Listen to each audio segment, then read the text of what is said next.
पास्टरहरू चुनावमा उठ्नु ठिक हो कि बेठिक, यो प्रश्नले आजभोलि धेरैको मनमा ठाउँ पाएको छ। हो, कतै सुनिन्छ असल मान्छे राजनीतिमा आउनै पर्छ। अनि कतै फेरि सुनिन्छ होइन, यो पास्टरको काम होइन। ठ्याक्कै। आज हामी सूरज सुब्बाको एउटा लेखलाई आधार मानेर यही विषयको गहिराईमा पुग्ने कोसिस गर्नेछौँ।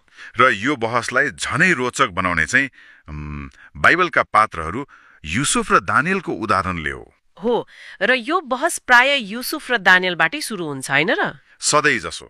तर्क कस्तो सुनिन्छ भने यदि उनीहरूले विदेशी गैर इसाई साम्राज्यमा बसेर उच्च राजनीतिक पद सम्हाल्न सक्थे भने आजको लोकतान्त्रिक देशमा एक पास्टरले किन सक्दैन?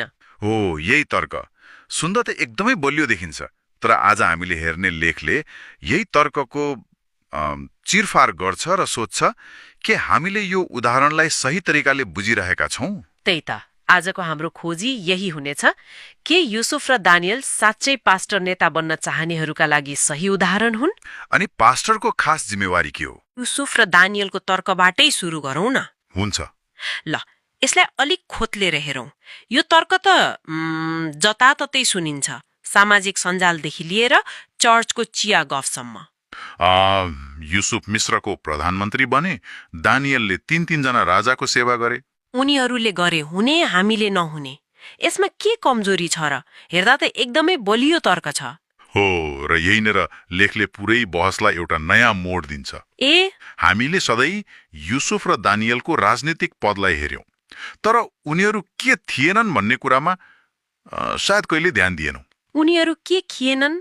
उनीहरू शासक थिए, प्रशासक थिए, सल्लाहकार थिए, तर उनीहरू कहिल्यै पनि पास्टर अर्थात् आत्मिक गोठाला थिएनन्। यो विश्लेषणको तर्क अनुसार यो सानोदेखि नै भिन्नता नै वास्तवमा सबैभन्दा ठूलो र निर्णायक भिन्नता हो। मैले पनि त्यसरी सोचेकी थिएन, तर के यो अलिकति कालो सेतो तर्क भएन र?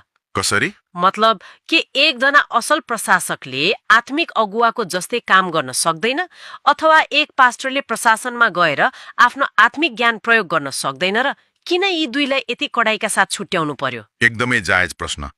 लेखले यसलाई दुई फरक राज्यको अवधारणाबाट बुझाउने प्रयास गर्छ। दुई फरक राज्य? हो, यसलाई यसरी बुझाउन। एउटा हो संसारको राज्य। संसारको राज्य हो, यो भनेको सडक, बत्ती, पानी, अर्थतन्त्र र कानूनको व्यवस्था हो, जसले सबै नागरिकको भौतिक जीवनलाई व्यवस्थित गर्छ, चाहे उनीहरूको विश्वास जेसुकै होस्। युसुफ र दानियलले यही क्षेत्रमा काम गरे। उनीहरूको काम राष्ट्रको भौतिक प्रशासनलाई बुद्धिमानीपूर्वक चलाउनु